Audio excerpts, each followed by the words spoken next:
Welcome to The Art of Growth, where today we are talking about trust. This is Jim Zartman, and today Joel Hubbard and I are talking about building a culture of trust. We also wanted to put this content in a visual, accessible way. And so at theartofgrowth.org on our blog right now, there's a blog called Earning Trust, where we break down a lot of what we're talking about today, which is also sort of a Cliff Notes version of a full corporate training we often do about trust. Before we jump in, the hub of all of our work is theartofgrowth.org. If you are interested in having an Enneagram training or this kind of training in your organization, you can reach out to us there, and you can find out more on the corporate coaching page of our website. Because we are hitting on this culture of series, there's actually going to be 2 podcasts this week and 2 next week. So make sure you are subscribed. All right, let's go ahead and jump into today's episode. All right, so we started this series of talking about a culture of. So we started with a culture of responsibility. So what does responsibility look like? And we tend to vacillate between the consumer world and the corporate world. But even people who are consumers, most of them are going to be dealing with work environments. They're going to be dealing with team environments. And we often talk about how people express that they show up differently in some of these spaces, or they need to use different skills or in these different places. So we're talking about these cultures. Yeah. And what we're talking about today is the culture of trust and how that shows up. So first of all, what I want to do is to define our terms. What do we mean by trust? And then we'll look at how do we grow in that? And then finally, how does it sort of live itself out through us? Yeah. So what we mean by a definition is defining what trust looks like in a team or a work environment, more than like your partner or your friend or something. Well, trust is such a big word that has, what do you mean by trust? Yeah. Like, people say, I trust, and then at other times, no, I'm not very trusting of other people. And then, yet in other ways they are. And then what does trust look like? Yeah. Do you trust people with your thoughts? Do you trust people with your emotions? Do you trust people with your physical body? Do you trust people with your money, your resources, your possessions? I mean, it varies so much in terms of what people mean by trust, but we all know what that feels like to have trust or to not have trust. And how did you get to the point where you did trust that person? We often don't evaluate the system that allowed us to get there to know that it's a trustworthy system. So it's good to evaluate why we trust someone. How did we get there so that we can be intentional about also being a trustworthy person, which is another aspect of this. Yeah, and also how to communicate in a way that, if you're trusting someone or you trust a particular kind of person, but you don't trust another person, why is that? And what is happening how can you communicate better to people so you can gain trust from the variety of people? And we're kind of hinting at where we're going here, because there's a variety of people and a variety of different things that we're looking for as humans in terms of what helps us to feel like we're in a trusting environment. Like, I can trust this person because they act a certain way. So now I'm good, right? So because of that, I now know that there are these 3 kind of categories. So when I'm showing up, I want to make sure that I'm touching all 3 categories. I'm communicating to all 3, so that way it fosters a little bit more trust in the environments that I'm in. And I like how you said that trust is very hard to define. And I think because of what we're going to bring up and structurally, it's also hard to define because it is a felt sense. Like you were talking about that. And there's this sense that this person has my best at heart, that they're going to do what they say, that they are good in process. So we're hinting at the structure, but there is a sense of I'm okay with this person. And when we do something together, I have more of a sense of ease, more of a sense of calm, more of a sense of safety with this person. Yeah. But how we got there is a little bit of what we want to talk about. Yeah. And we have 3 parts of our brain. So we're going to talk about these 3 areas because you have your lizard brain, and that's the part that's like fight, flight, freeze, right. And if I feel like I'm being activated in that space, I'm not going to trust anybody, right? That's the first place where trust shuts down. Why? And that is also why trust is foundational to having good working relationships. That's absolutely foundational. You can't build on anything more if you don't have the trust. Oh, that's a good point, because I think people come into work environments and it's immediately such a high pressure, high stress, to produce right now. Environment that they are being thrown into the reptilian brain. That's right. Whether it's that flight, fright, or freeze or fawn. And therefore, it's very hard to establish a culture of trust when someone's thrust into something that is constantly cranking up your cortisol levels. Yeah, plus if the people around you, you don't feel like you can trust them. I mean, it is really difficult to be productive and to actually be creative in your work. Yeah. So. Which is why I think one of the universals of trust is time, is the time for it to be built. Different people may have a different level or amount of time that they need in order to feel in that place, but time is a universal factor. But it's also a universal that it is not a fixed state. Yeah. Trusting someone or not trusting someone is not a fixed state. It is directional. Yeah. It has movement, and we are always making small decisions that lead to increase or decreased trust. We are always either building it or diminishing it somehow through our actions, through our words, through these three components. Should we get into those three? Yeah, absolutely. This is great because it sets us up for, we've defined what we mean. We've explored the idea of trust. Yeah. Let's have some three categories. Go for it. Yeah. So when we were talking about this several years ago and developing this for teams, when we were doing a longer team who specifically asked us about trust and building trust on a team. And so we put this through the Enneagram filter because we know it's one that's going to help us see more holistically instead of just from our own perspective. Because if you were to ask me, why do you trust someone? Well, I'm like, what's their character like? Do they do what they say? Or do they say they're going to do something and show up? Or do they not follow through? And so I would have been too narrow in defining it according to my center. And so we talk about how the three centers build trust in different ways. Now, as we have to say with all of this stuff, all of these matter to us when we talk about care, competency, and character. Of course, we all care that people know what they're talking about and know what they're doing in competency, that they're going to say what they do and their character is consistent, and that they care about us. But we're going to notice something more first. The entrance is going to be dependent on one first, and then the others will matter, or it'll be lost the fastest. So we looked at this and we said, first with the body types. For this, it's going to be character. Are there consistent actions? Can I trust that you're going to do what you say, that you are someone of your word, that you're going to do the right thing when a tough situation comes up? So, I like how you set that up, because I do think that there's a trigger point for each of those where if you're a person that character matters to you, meaning that people do what they say, that they're responsible, they get the things done that they said that they were going to get done, that they show up, that they fulfill their promises. That's a trigger point where if that doesn't happen, the other two, right, they don't matter as much. Like you can be a person who's like, well, I care about you. I care about you. And for a person of who character matters, it's like, well, but you didn't do what you said you were going to do multiple times. Because if you really cared, your actions would have showed it. So I'm even interpreting the another one. Excellent. Through my lens. Right. So even how I define that. Yes. That is great, because I think that a person whose number one would be more care, for them character would be the flip. It would be, because I care so much and I want you to care and care for my feelings. If you don't, then that demonstrates that you lack character. Yes. So since we're talking about care here, we're talking about the body center when we're talking about that character and the action. That's right. We're talking about the heart center when we're talking about care. Are there considerate emotions is one way that we frame this. And so I'm going to evaluate your character based on whether or not I feel like you care for me. That's right. Yes. Yeah.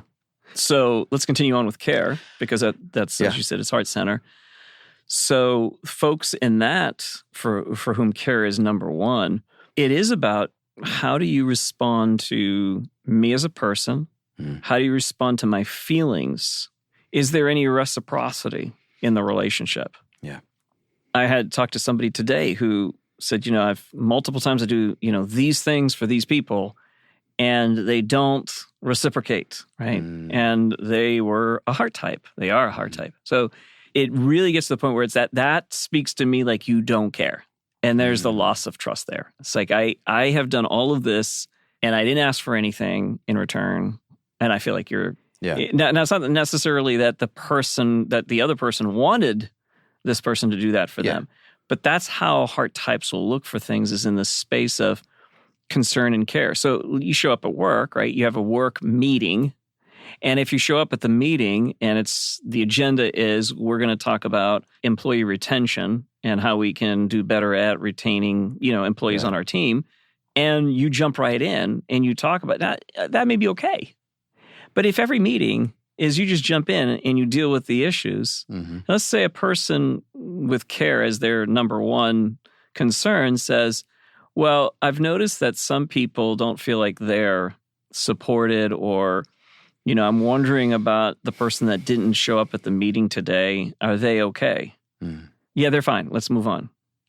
And so those are the sort of things that start to communicate to this person, I don't feel safe here, right? So again, care has to do with safety very much. Like I need to feel like I'm seen, I'm cared for, that we have a safe environment like that. So I think that's a good note to teams when you're meeting, is pay attention to those softer things. Yes. And not just like, we got to hit the agenda and we got to execute and get stuff done. Yes. And the rest of you should just, come alongside and do that as well. Yeah. And I understand how some people say, well, we got to get to the task, or we got to get to this or that. What the care folks want to know is that they are not a component of an assembly line where they could just be swapped out for a different machine or a different part. Yeah. They are the ones who kind of keep that soul to understanding that we are people. We're not just a function. And so it's really good to understand that the care folks, those who, again, you're earning or losing trust with them based on the fact that I see you as a person, not just some cog in the machine. Right. But you brought up something about even in the meetings, if you're always getting to, we just got to get to the task. And there's always meetings people are like, hey, how's everyone doing? And there's always, we joke about this when we're teaching teams this initially. There's always people who are like, okay, we have stuff to talk about. We need to think through this thing. And then the whole time you're thinking through things and processing and brainstorming, there's people who are going, haven't we talked this to death? Can we just go do this? Because they're the action-oriented people. And so all of those are necessary components. But if you don't want to lose credibility with anyone, you have to include all those components. Yeah. So yeah, that's why I think those who ask, how are you? How's it going? They mean that when they ask it and you can tell that they actually do mean it. Yeah. when they do. And they're actually looking for a human connection, because that human connection creates the trust. Okay, now we can accomplish something together. And they'll be more motivated to do so. Way more motivated. Yeah. Yes. Yeah. Yes. All right, so let's move on to the head types, which is the competency piece. And this is a piece that I want to talk about it within the specifics of the head types. But before that, so many people we've had this conversation with who are the other types, who are character people or care people, often have said, oh no, competency means the first thing to me. Yeah. And then when I push back and be like, so they're really great at their jobs, but they don't give a rip about who they hurt around them. Like, oh no, I don't, that doesn't work for me. And so when I would push back on it and when I'd actually ask a couple of clarifying questions, they're like, yes. So the competency obviously is a necessity if you're going to have a working, functioning team in a work environment. Of course, competency matters, but it is not necessarily the first thing that everyone is going to gain trust with. It will get you in the door, but so many bosses have told me that people have come in the door on competency They've come in the door because of what they know and how smart they are, but they end up losing their job or not being able to excel in the company because they don't demonstrate consistent care for other individuals. They don't the capacity to connect with another human being, or they don't show that they have consistent character, that they are like trustworthy people either in what they do or the way they treat others. Yeah. And so all of this really does matter. But for those who this is their starting point, like how would you describe what you are looking for in the realm of competency? Yes, the competency for me, and this is very much in the head center triad, is to have you thought through this. Yeah. The funny thing for me is, which is so diametrically opposed to the body types or the character types, is did you do what you said you were going to do? So that produces trust for me as a body type. For me as a head type, it's important. But man, if your idea sucks and you still do it because you're a person of your word, to me, you're an idiot. And so I lose complete trust in your capacity to really think things through. And it doesn't create a sense of safety for head types, right? So, and I think ultimately, it's for all of us, it's safety is an important feature. It's like, but what makes you feel safe? Exactly. Yeah, it's like you know where you're going. But again, like you said, all three matter. So if you think through things, but man, you don't execute on it, then it's like after a while, that just I can't deal with this, right? But the trigger point is definitely that. That is one where, you didn't think that through. Wow, there's a huge inconsistency between your thoughts, which is what caused me to leave, ultimately to kind of burn out in an organization, is I felt like, boy, there's a lack of consistency in your thinking. As I remember my boss, I admired him, thought he was amazing, not a head type. And then I started noticing just the inconsistency. And they felt wrong. It's like a deep, no, this is wrong. If you can't put these things together and you're behaving one way over here and you're articulating something different. So for me, that's where I saw some of the hypocrisy or some of the contradiction. Or it felt like hypocrisy. And exactly. It's a judgment on me. Sure. Absolutely. So that was where the trust for me started eroding. Yeah. And that doesn't feel good. So because I want to know that there's a strong, impenetrable thought process behind what we're doing. Yeah. I like the phrase you used when we did this in a training, which was coherent thoughts. Coherent thoughts. So there has to be this coherence, this completeness, sort of like that it is packaged together in a way that is credible. Yeah. So there's a credibility that goes along with the trust. So they earn that safety of experiential trust through that credibility of the coherent thoughts. That's right. Okay. Exactly. Well said.